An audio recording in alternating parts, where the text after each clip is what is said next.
네, 안녕하세요. 여러분들의 구독과 좋아요로 이 채널이 유지되고 있습니다. 네, 항상 구독자님, 멤버십 회원님들에게 감사하다라고 말씀을 드리면서, 자, 이번 내용은 이더리움 관련된 내용과 그다음에 최근에 이제 곧 제가 녹화 찍고 있는 시점에서 코인베이스 실적이 아직 안 나왔는데요. 아마 나왔을 겁니다. 이제 그 제가 이제 녹화가 나가는 시점에서 아마 나왔을 거예요. 그 이야기를 좀 풀어서 설명을 좀 드리도록 하겠습니다. 최근에 이 이더리움 가격 추이는 여전히 약세를 좀 많이 보여주고 있는 시장인데요. 그러면 이제 이 이더리움 형태에 있는 가격이 왜 이렇게 약세를 많이 보이는지 하나하나씩 좀 설명을 드리도록 하겠습니다. 일단은 전체적으로 이 이더리움 리저브 비중에서 전체적으로 사주는 비중에 있는 가속도가 좀 많이 떨어졌다라고 보시면 됩니다. 이제 그래프로도 이제 알 수가 있는데요. 여전히 이제 여기서 거의 늘지 않는 모습이 있습니다. 1등과 2등이 대부분 여기서 많은 매입을 통해 가지고 가속도를 많이 붙였는데, 제가 매번 우려했던 게 무엇이었습니까? 전년 동기 대비 YOY 만큼 사줄 수가 있느냐가 중요하다고 볼 수가 있겠죠. 물론 이제 비트마인은 이제 무제한으로 발행할 수 있을 만한 정도를 갖추었기 때문에 이제 시장의 페니셀과 시장의 흐름이 어느 정도 안정화가 되었다고 하면 또 한번 ATM을 발행을 해서 이제 아마 이더리움을 또 계속 구입을 해줄 것으로 보고 있는 실정입니다. 그러면 자, 한번 보십시오. 최근 동향에서도 이제 보게 되면 계속 구입을 했다라는 걸 볼 수가 있습니다. 자, 보게 되면 이제 자, 최근이 2월 9일자 기준으로 8,345만 이더를 추매했다라고 나와져 있는데요. 또 그리고 여기서 추가적으로 스테이킹도 같이 하고 있는 모습을 볼 수가 있습니다. 즉 이제 목표의 거의 72%를 보여주고 있는 시장인데요. 과거에 이제 비트마인의 실제 이제 목표량은 전체 발행량의 5%를 모으겠다라는 목표치가 있기 때문입니다. 그래서 이제 이렇게 이제 시장이 조금 안 좋을 때는 나머지 있는 DAT 애들이 좀 커버를 치면서 올라와 주어야 되는데, 또 그렇지 않는 그런 모습이 좀 매우 안타깝다라고 볼 수가 있을 것 같습니다. 그 다음으로 이제 두 번째 이유를 좀 본다라고 하면 여전히 이제 이더리움 ETF 부분에 따른 추이라고 볼 수가 있는데요. 여전히 이더리움 ETF 쪽의 동향은 이제 계속 수급이 원활하게 들어가고 있지 않는 걸 볼 수 있습니다. 반면에 이제 비트코인을 좀 보게 되면 그래도 좀 조정이 나와도 한 템포 좀 끊어가지고 이렇게 자금이 들어오고 있는 모습을 볼 수가 있는데, 이더는 약간 좀 늦은 감이 좀 있다라고 생각이 듭니다. 그러니까 가장 제일 먼저 채우고 나서 그 다음 곡간으로 좀 가려고 하는 그런 형태가 많이 보여진다라고 생각을 하시는 게 맞지 않을까 싶고요. 그 다음으로 또 보게 되면 최근에 이제 톰리가 이런 이야기를 하기도 했습니다. 이제 비트마인의 장기적인 가격의 이제 추이로 이제 설명을 했는데, 과연 이 프라이스 가격 추이를 이제 진짜로 이어나갈 수 있을지는 제가 보더라도 비트마인 혼자로는 조금은 힘들지 않을까라고 생각이 듭니다. 그러니까 톰리는 기존에 있었던 경영진 구성을 좀 본다라고 하더라도 제 나름대로 이제 뭐 신빙성은 없습니다. 근데 그렇게 구성했던 거 월가 있는 애들을 좀 많이 집결을 했고, 거기에서 영업을 통해 가지고 어떻게 해서는 시장의 확장성과 자기의 있는 파트너십을 최대한 많이 가져가서 좀 어떻게 해서든 이더리움에 있는 이 구축망을 통해 가지고 최대한 많이 이제 활용할 수 있을 만한 부분을 좀 만들어 나가지 않을까라는 게 저의 개인적인 생각입니다. 왜냐하면 이제 굳이 필요 없는 구성 라인도 좀 보이기도 했는데, 이제 보면 대부분 월가 출신을 좀 많이 이번에 좀 작년에, 그러니까 좀 대부분 경진을 좀 많이 또 그렇게 내정을 좀 시키고 좀 물갈이 할 거 물갈이를 하고 그랬기 때문입니다. 그래서 그때 당시 기사에서도 그런 이야기가 나오기도 했고요. 그래서 이제 톱니에 따른 기대감이 여전히 존재를 하는데, 누군가는 팔지 말아야 된다. 이 약속적 관계가 계속 이어나가야 된다라고 볼 수가 있을 것 같습니다. 그리고 현 시점에서 보게 되면 전체적으로 TVL이 좀 많이 박살이 나져 있기 때문에 전체적으로에 따른 디파이의 회복 추이가 좀 중요할 것 같고요.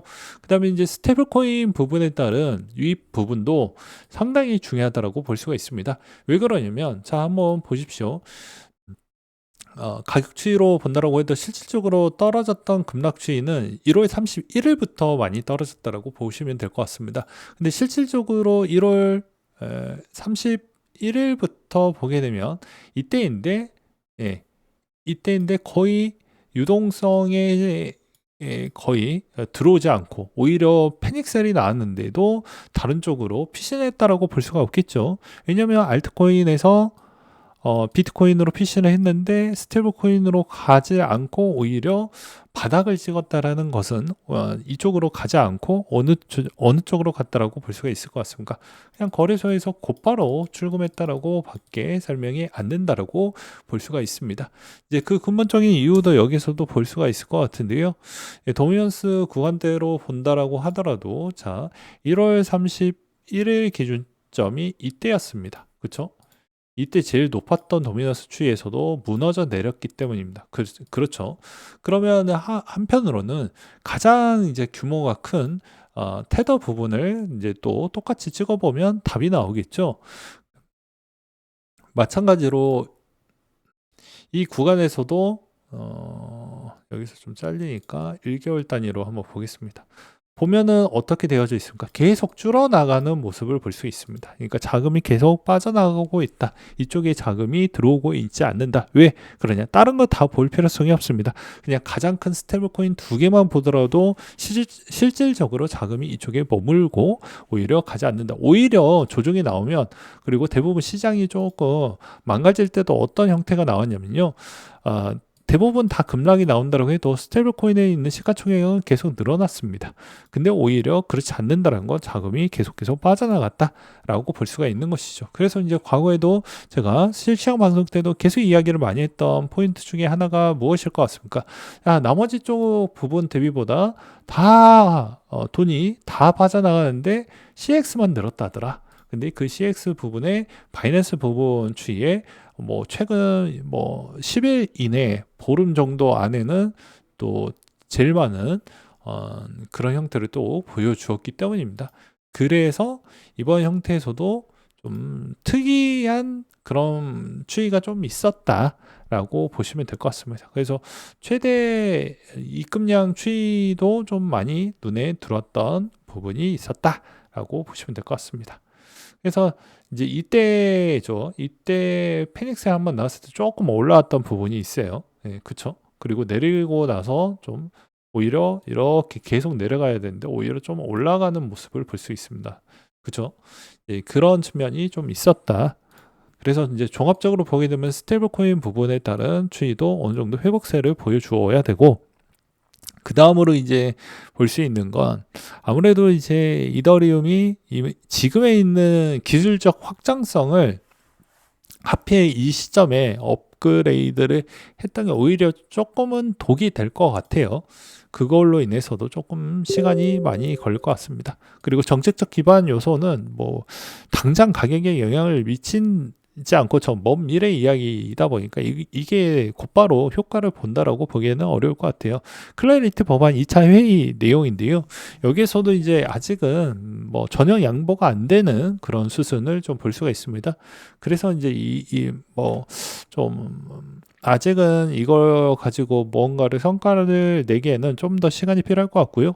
그 다음에 로빈후드의 이번에 이제 대부분 대충 실적도 조금 나와주긴 했는데 오히려 이제 그나마 앞으로 미래에 있는 산업 부분에 이제 온체인 부분하고 토큰화 증권이 대세가 될 것 같으니 이제 이쪽에 앞으로 좀 더 신경을 많이 쓰겠다라고 하는데도 불구하고도 로빈후드의 주가 부분에 따른 성장 곡선은 생각보다 반응이 그렇게 크게 나와주지 않았다라고 보시면 될 것 같습니다.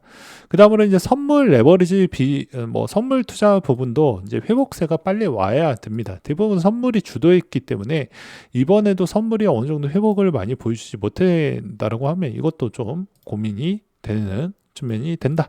그 다음으로 이제 코인베이스 부분을 좀 봐야 될 것 같은데요. 최근에 코인베이스의 CEO가 또 이번에 매도를 했습니다. 주식 매도를 했다라는 거예요. 가뜩이나 시장이 안 좋은데도 불구하고도 이제 최근에 이제 여기서도 우리의 대머리 형님과 그다음에 CFO 형님 이제 두 분이 대부분 이제 물량을 조금씩 던졌다라고 보시면 될 것 같습니다. 물론 이제 여기서 기존에 이제 회사 측에서 받았던 주식 부분을 일정 부분 필요한 부분이 있으니까 정리를 했었을 것인데 하필 왜 안 좋을 때 또 정리를 해가지고 좀 피곤해지는 측면이 좀 있었다라고 보시면 될 것 같습니다. 총 이제 판매했던 부분은 총 88건 정도가 되었다라고 합니다. 그래서 이제 종합적으로 보게 되면 여전히 이제 시즌의 종착지는 이더가 됐던 비트가 됐던 간에 마스터 플랜 부분대로 계속 흘러가고 있구나라고 보시면 될 것 같습니다. 여전히 이제 하방 부분이 이렇게 되어져 있지만 1년 동안 이제 가장 어느 시점이 저점이 될지는 모르겠지만 그래도 이번에 패닉셀이 좀 나왔던 구간에서 기술적으로 반등이 나올 것으로 저도 생각을 하고 있는 바가 될 것 같습니다. 왜냐하면 은에 따른 선물의 변동성 때문에 나머지에 있는 자산 시장이 안 빠져야 되는 것도 빠졌던 포인트가 있어서 패닉셀이라고 제가 지칭을 하는 것이고요.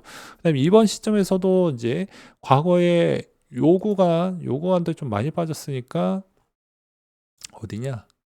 자, 이 5일 구간 때 좀 많이 빠졌으니까 이제 겁을 먹어서 이때 좀 빠진다고 해서 막 겁을 많이 먹을 것 같은데요. 아마 이제 여기서 대부분 꼬리표가 좀 많이 나올 수도 있습니다. 그렇기 때문에 단기적으로는 그렇게 쫄지 마시고 웬만하면은 이제 한 40~50% 정도 떨어졌다라고 하면 대부분 이제 여기서 조금은 올라오지 않을까라고 생각이 듭니다.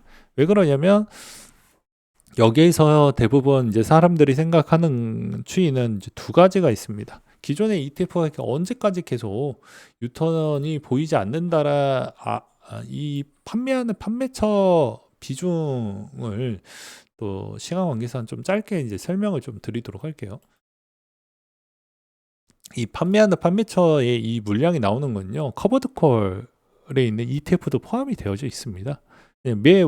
매 월마다 분매금을 줘야 되잖아요. 일정 부분 또 판매를 하기 때문에. 그리고 그거에 따른 콜옵션 부분에 따른 수수료의 수익과 나머지 있는 일반 주식에 있는 IBIT에 있는 ETF를 좀 팔아가지고 주는 측면이 있기 때문에 그건 어쩔 수가 없습니다. 그리고 그 규모가 좀 시장이 많이 커졌습니다. 대충 한 70조 정도가 되기 때문에 영향을 아예 안 받는다라고 보기가 어렵겠죠. 그래서 이제 그런 측면에 있는 그런 특정 옵션 상품에 있는 ETF에 있는 시장도 좀 많이 커져서 이제 그런 것도 좀 고려를 해야 된다. 우리가 이제 대표적으로 알고 있는 게 BTC, I나 이제 YBTC나 좀 많죠. 그런 ETF들이 여기에 대부분 좀 해당이 된다라고 보시면 될 것 같습니다. 그래서 아무래도 이제 흐름대로 아마 갈 것 같아요. 이제 플랜대로 좀 조정이 나오고 나서 나올 건데 이제 페이셀이 나왔던 구간 그리고 과거만큼 이렇게 많이 떨어질 거냐 그렇게까지는 아니고 대략 한 40~50% 정도를 보고 가는 게 맞지 않을까라고 생각이 듭니다. 그리고 이제 만약에 투자를 하신다고 하더라도 알트코인들은 대부분 1년 지나고 그러니까 최대 상승률을 최대 고점이 25년도 10월 달이었기 때문에 이제 이번 형태에서도 돌아오는 10월 달이 그러할 건데 대부분 장이 안 좋았던 때가 8월에서 9월 달이었으니 미리 선행지표 땡겨서 본다고 하면 8, 9월 달 보고 대응을 하시는 것도 또 바람직하지 않을까라고 생각이 듭니다. 그래서 이더리움 보유자 분들은 이런 내용을 종합적으로 좀 잘 보시면서 대응을 하시는 게 맞지 않을까 싶네요.